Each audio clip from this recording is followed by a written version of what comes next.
Mais c'est vrai qu'on a beaucoup d'outils au quotidien. Donc niveau technologie, intelligence artificielle, on est assez aidé. Et je pense que ça devient même indispensable maintenant.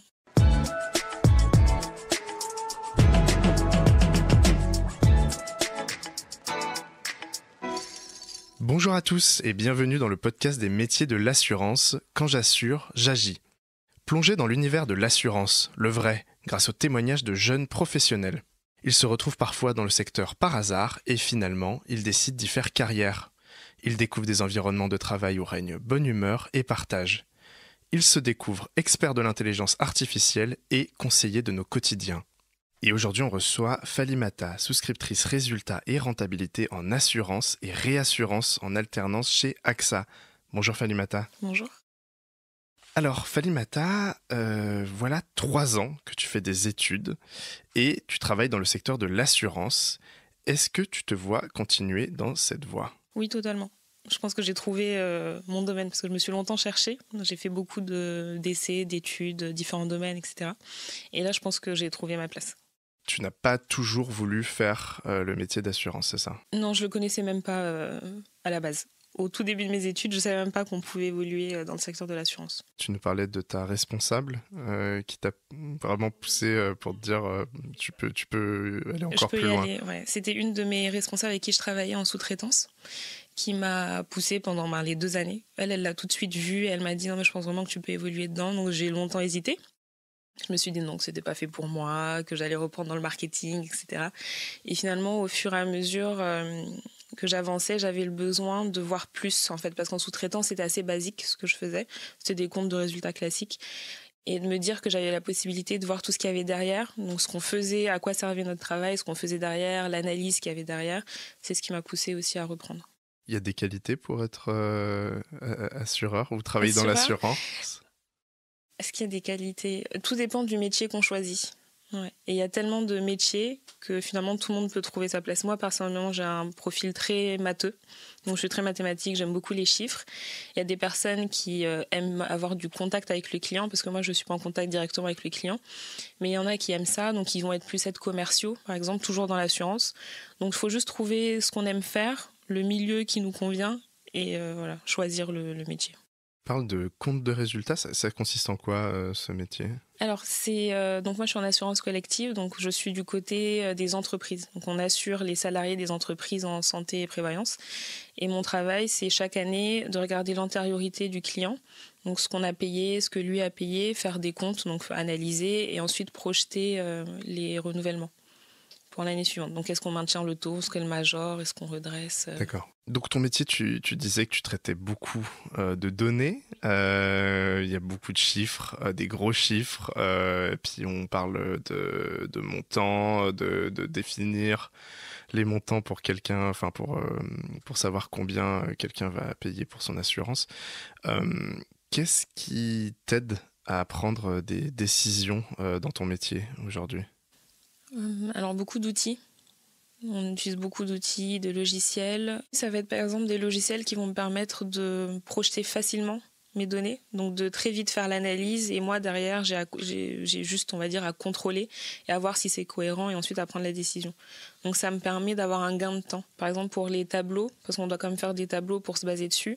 Donc quand on a fini de traiter toutes les données, un logiciel qui va nous permettre très rapidement, en même pas 10 secondes, d'afficher le tableau, c'est beaucoup plus rapide et moi j'ai juste à analyser derrière. Même si tout le travail de traitement, c'est quand même moi qui le fais, donc ça remplace pas, mais ça complète. Et aussi l'expérience des personnes qui nous entourent, l'expertise des gens qui nous forment, ça aide beaucoup. Mais c'est vrai qu'on a beaucoup d'outils au quotidien. Donc niveau technologie, intelligence artificielle, on est assez aidé.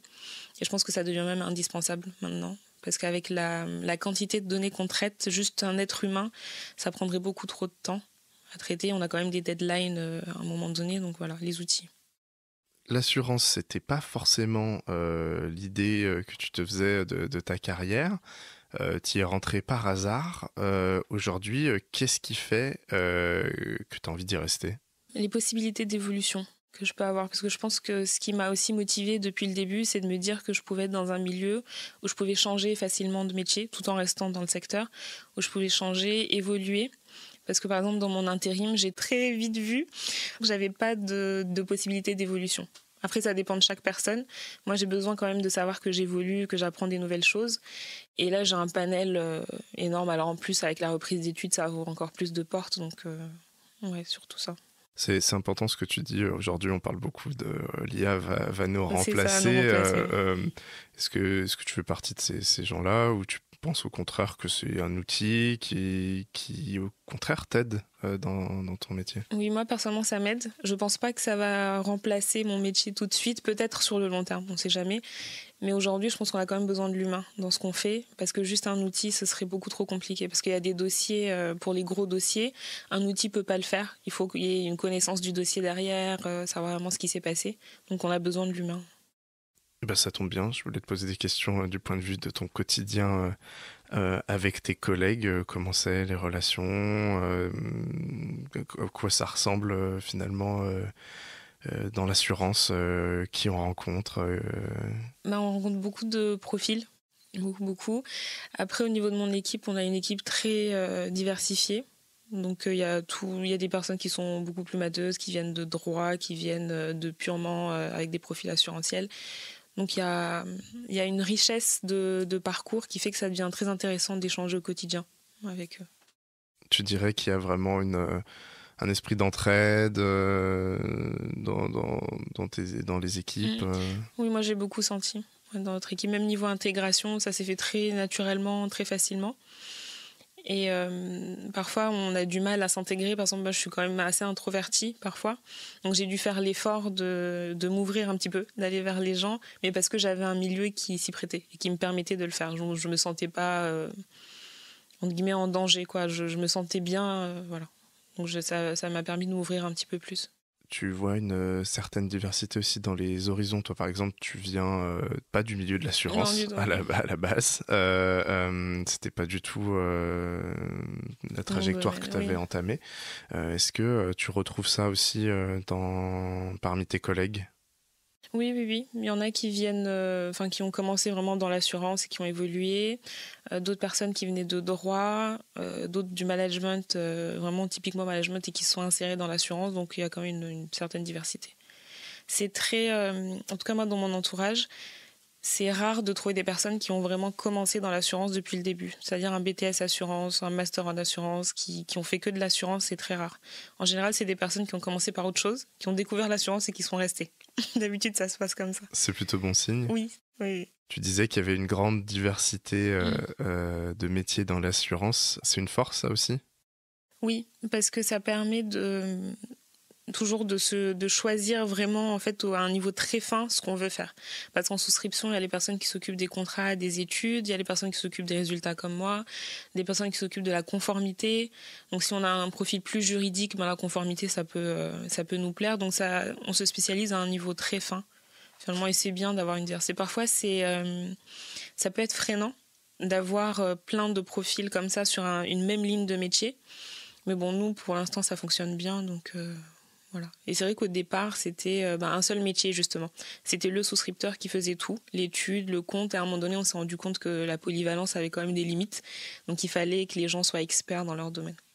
Et du coup, le fait, cette possibilité que dans le secteur de l'assurance, peut-être que demain tu seras plus souscripteur, tu feras quelque chose d'autre, mais toujours dans ce secteur que tu as découvert et apprécié, c'est un avantage, ça t'aide à te dire peut-être que demain je ferai autre chose, toujours dans l'assurance, mais je ferai autre chose, j'aurai un autre quotidien.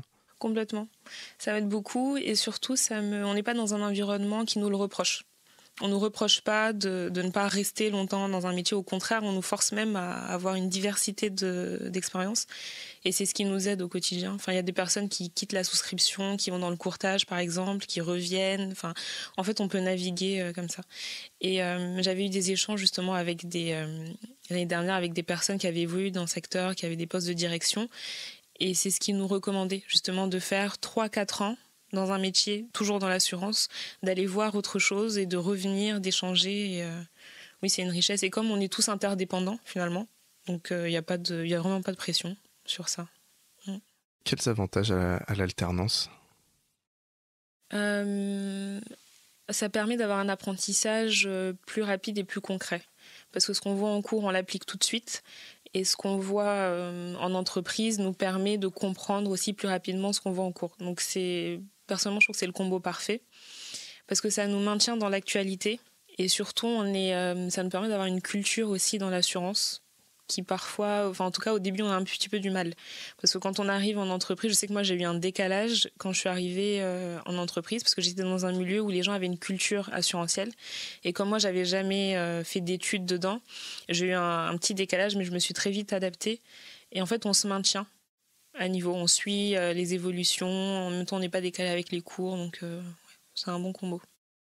Alors l'assurance, c'est un secteur jeune ou plutôt vieux ? Très jeune. Très jeune. Après, on a bien sûr des experts et des personnes qui sont là depuis longtemps, mais c'est un secteur qui embauche beaucoup de jeunes. Et même à la fin du diplôme, en général, dans les 6 mois, grand maximum 1 an, on trouve quelque chose parce ils recrutent énormément.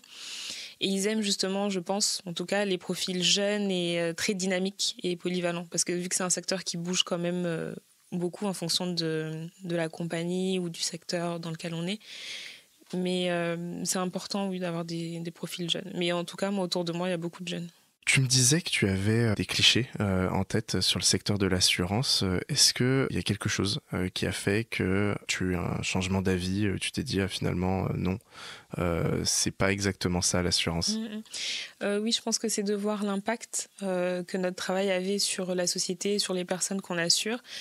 Parce que même si je ne suis pas en contact direct avec les clients, je vois quand même ce qui se fait. Et le fait de pouvoir aider quelqu'un qui tombe malade et ne peut plus travailler, ou alors qui est en invalidité, donc qui va perdre l'usage d'un de ses membres, etc. Pouvoir être là, même si c'est financier, mais bon, pouvoir aider la personne dans ce sens-là, on se dit qu'on est quand même un petit peu utile. Et ça faisait aussi partie des préjugés d'ailleurs qu'on pensait pas que le client n'est pas la priorité, mais en fait si, c'est tout le contraire, parce que si on ne met pas au centre, finalement on n'est plus du tout utile et ça sert à rien, c'est que du profit. Mais c'est important de toujours penser client et de penser au client. Et même dans les dossiers qu'on gère au quotidien, c'est pour ça qu'on s'adapte. Et je fais juste un petit rebond sur l'IA. C'est sur ce plan-là aussi que je pense que l'intelligence artificielle peut nous aider, mais ne peut pas nous remplacer. Parce que quand on travaille sur des dossiers, quand on projette des renouvellements, on le fait en prenant en compte l'historique. Donc ce qui s'est passé, peut-être que l'entreprise a eu un coup dur à ce moment-là, ou peut-être qu'il y a eu beaucoup d'arrêts à ce moment-là. Donc on essaye de s'adapter quand même à la vie de l'entreprise. Toi, justement, en tant que jeune, tu as le sentiment que tu as un impact, que ton avis est pris en compte, ou que du moins que tu as la possibilité d'évoluer avec le secteur et de faire évoluer le secteur au vu de tes retours? Oui, et c'est d'ailleurs une chose qui m'a beaucoup choquée au début, parce que dès ma 2e année, j'ai commencé à avoir certaines responsabilités sur certains dossiers, mais qu'on me fasse confiance sur certains dossiers, des gros dossiers, ça apporte une dose de confiance en soi. Finalement, on se dit, ok, on est capable de faire les choses, c'est pas parce qu'on est en études ou qu'on est jeune qu'on nous fait pas confiance. D'accord. Donc on te fait confiance. Est-ce que tu te sens à l'écoute dans le secteur? Est-ce que tu penses est-ce que tu trouves que le secteur de l'assurance s'adapte aux enjeux modernes? Oui, beaucoup. Je sais qu'en tout cas, nous, en compagnie, on a beaucoup des formations, par exemple, régulièrement sur le climat, sur l'inclusion. Enfin, on est très au fait sur ça. Donc on essaye de nous mettre, de nous faire prendre conscience des enjeux. Quand même, on n'est pas vraiment dans notre bulle, on comprend ce qui se passe autour de nous, on essaye de s'adapter. Donc oui, je pense quand même que... On disait que l'assurance c'était un secteur jeune. Est-ce que c'est un secteur inclusif? Oui, très inclusif pour moi. Et on me pose souvent justement la question de la parité. Et c'est une question que je me suis jamais réellement posée à l'intérieur parce que mes managers, mes N+2, 3, voire même N+4 sont toutes des femmes. Donc à l'intérieur, on s'en rend pas forcément compte parce que c'est notre quotidien.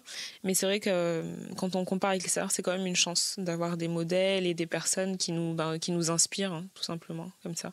Même si bien sûr, il y a aussi des hommes et il faut et c'est très bien. Mais d'avoir des gens qui nous ressemblent peut-être un petit peu plus et qui ont certains postes, oui, c'est motivant. Et si ça peut motiver d'autres personnes qui aspirent justement à des postes à responsabilité, c'est totalement possible. Est-ce que tu as un message pour les jeunes qui seraient, suite à cette interview, intéressés par le secteur de l'assurance? Ne pas hésiter à se renseigner, à chercher au niveau des écoles ou même parfois les entreprises font des portes ouvertes. Donc de ne pas hésiter à y aller, à échanger, même via LinkedIn qui est un très bon réseau pour ça. À repérer des personnes qui sont peut-être dans le métier qu'on souhaiterait faire, à échanger avec elles en privé. Faut pas hésiter à chercher. Et en général, les gens sont assez contents même de partager leur expérience, leur parcours, donc faut pas hésiter. Ou sur les salons, les forums. Merci Falimata pour ce partage. Merci à toi. Vous venez d'écouter un épisode du podcast des métiers de l'assurance. Quand j'assure, j'agis. Merci de votre écoute. Découvrez tous nos épisodes sur les plateformes de Spotify et YouTube pour plonger dans le quotidien de 3 autres jeunes qui assurent. Action financée et pilotée par l'OPCO Atlas selon des axes de coopération définis dans la convention signée avec le ministère de l'Éducation nationale et de la jeunesse, le ministère de l'Enseignement supérieur, de la Recherche et de l'Innovation.